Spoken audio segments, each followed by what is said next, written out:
آج پہلا لیکچر ہے، قرآن کریم کی آیت بھی ہے اور قرآن کریم کی ہر سورت سے پہلے لکھی بھی جاتی ہے اور پڑھی بھی جاتی ہے بسم اللہ الرحمن الرحیم۔ تو اس کے ساتھ ساتھ تعوذ یعنی اعوذ باللہ من الشیطان الرجیم، اس کے اوپر بھی کچھ گفتگو کریں گے۔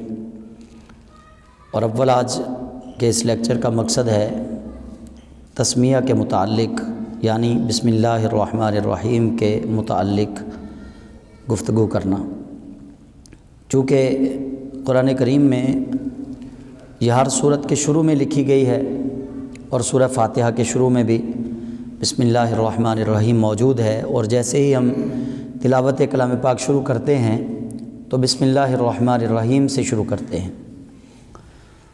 تو یہ اصل میں اس کو تسمیہ کہتے ہیں۔ تسمیہ کا معنی ہے کسی چیز کی علامت، کسی چیز کو معین کرنا، کسی چیز کو مقرر کرنا۔ اصل میں یہ لفظ نکلا ہے السمو سے، السمو جس کا معنی ہے بلندی، اور کچھ علماء کے نزدیک یہ لفظ تسمیہ نکلا ہے السمہ سے، السمہ جس کو ہم سمت پڑھتے ہیں، اردو میں یا پنجابی میں ہم سمت لفظ کہتے ہیں، تو عربی میں اس کو السمہ یعنی علامت۔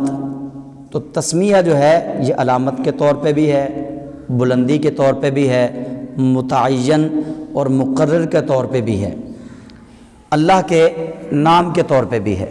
تسمیہ کا معنی ہے اللہ کے نام کو لینا، اللہ کا نام یاد کرنا۔ تو تعوذ اس کا مفہوم ہے پناہ مانگنا۔ تعوذ کا مطلب ہے پناہ مانگنا، اللہ کی پناہ مانگنا شیطان مردود سے، شیطان مردود کی چالوں سے، شیطان مردود کے فریب سے، شیطان مردود کے دھوکے سے اللہ کی پناہ مانگنا۔ صحیح بخاری شریف کے اندر حدیث موجود ہے کہ جب رب کے حبیب صلی اللہ علیہ وآلہ وسلم پر جبریل امین پہلی وحی لے کر نازل ہوئے تو انہوں نے رسالت مآب صلی اللہ علیہ وآلہ وسلم سے کہا کہ یا رسول اکرم آپ پڑھیے استعیذ باللہ السمیع العلیم من الشیطان الرجیم بسم اللہ الرحمن الرحیم، کہ میں پناہ مانگتا ہوں اللہ وحدہ لا شریک کی شیطان مردود سے، شیطان مردود کی چالوں سے، شیطان مردود کے دھوکے اور فریب سے۔ تو یہ تعوذ آپ نے آخری دو صورتیں کئی بار آپ نے زندگی میں پڑھی ہیں، ان کو معوذتین کہتے ہیں۔ ان کے اندر بھی اللہ کی پناہ مانگی گئی ہے، اللہ کی آغوش رحمت مانگی گئی ہے، اللہ کی رحمت طلب کی گئی ہے کہ مالک ہم تیری پناہ میں آتے ہیں، یا اللہ ہمیں اپنی پناہ میں لے لے شیطان سے، وسواس سے، شیاطین کے شر سے، انسانوں کے شر سے، جنات کے شر سے۔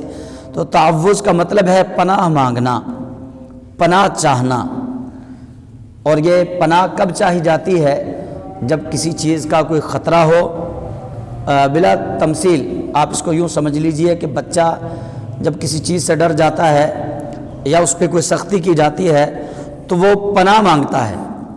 کبھی ماں کی پناہ مانگتا ہے، اگر ماں مارے تو باپ کی پناہ مانگتا ہے، اگر چھوٹا بھائی مارے تو بڑے بھائی کی پناہ مانگتا ہے۔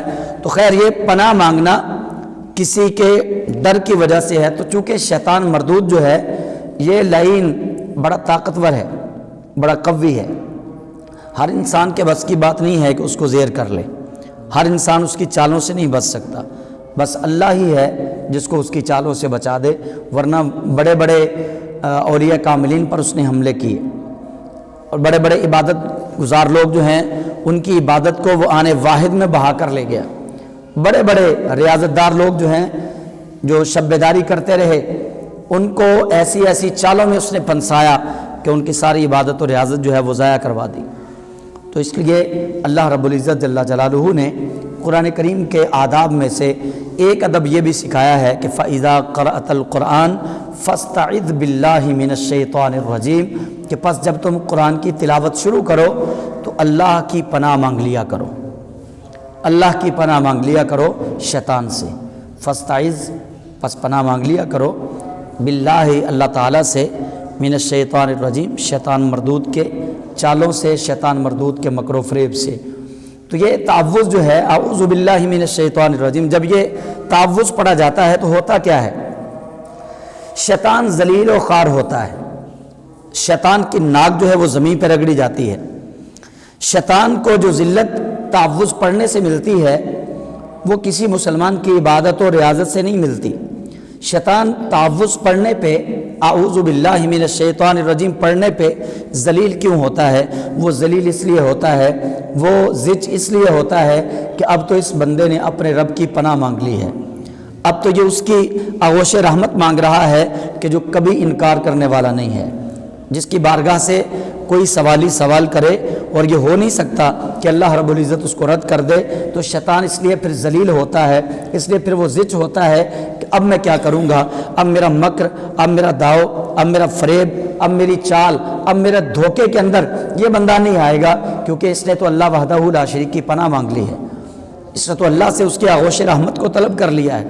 تو اس لیے ہمیں بھی یہ حکم دیا گیا کہ ہم شیطان کی چالوں سے بچنے کے لیے اللہ رب العزت کی پناہ مانگ لیا کریں۔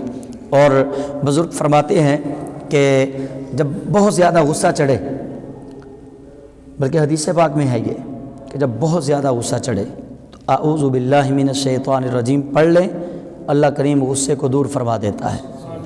یہ کبھی آپ تجربہ کر کے دیکھ لیں کہ نبی رحمت صلی اللہ علیہ وسلم کا بتایا ہوا جو عمل ہے وہ کبھی رائے گا نہیں جائے گا، اس کے اندر کبھی شک نہ کرنا، بلکہ اس کو یقین کے ساتھ کر کے دیکھیں، آپ کو برکت ملے گی۔ جتنا مرضی غصہ ہو آپ اس کو پڑھیں، اللہ کریم جل جلالہ فوراً کرم فرمائے گا اور غصہ جو ہے وہ دور ہو جائے گا۔ اور اعوذ باللہ من الشیطان الرجیم پڑھ کر اگر کسی مجنوں کے کان میں اعوذ باللہ من الشیطان الرجیم پڑھی جائے اس کو افاقہ ہوگا۔ اگر کوئی پاگل ہے اس کے کان میں اگر آپ تعوذ پڑھتے ہیں تو اس کو اسی وقت افاقہ ہوگا۔ اگر کوئی بے ہوش ہے اس کے قریب اس کے کان میں اعوذ باللہ من الشیطان الرجیم پڑھے۔ اگر گدھے کے آواز آ رہی ہے تو فوراً اعوذ باللہ من الشیطان الرجیم پڑھیں، لا حول ولا قوت الا باللہ العلی العظیم پڑھیں۔ گدھے کی آواز چونکہ اللہ کریم کو سب سے بری آواز گدھے کی لگتی ہے، ان انکر الاصوات لصوت الحمیر، اللہ قرآن کریم میں فرماتا ہے کہ بے شک سب سے جو بدصورت آواز ہے، سب سے جو بدی آواز ہے، جو اللہ کی بارگاہ میں مکروہ ترین ہے، وہ گدھے کی آواز ہے۔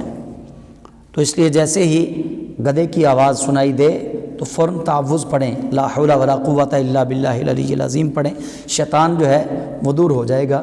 اور یہ گدھا جو ہے اسی وقت ہینکتا ہے، اسی وقت اس کی آواز آتی ہے جب وہ شیطان کو دیکھتا ہے۔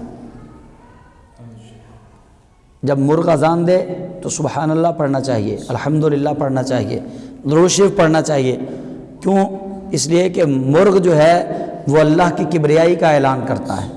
ہم کہتے ہیں نا مرغ اذان دیتا ہے، مرغ بولتا ہے، اصل میں وہ اللہ اکبر کی صدا بلند کرتا ہے، اللہ کی کبریائی کا اعلان کرتا ہے۔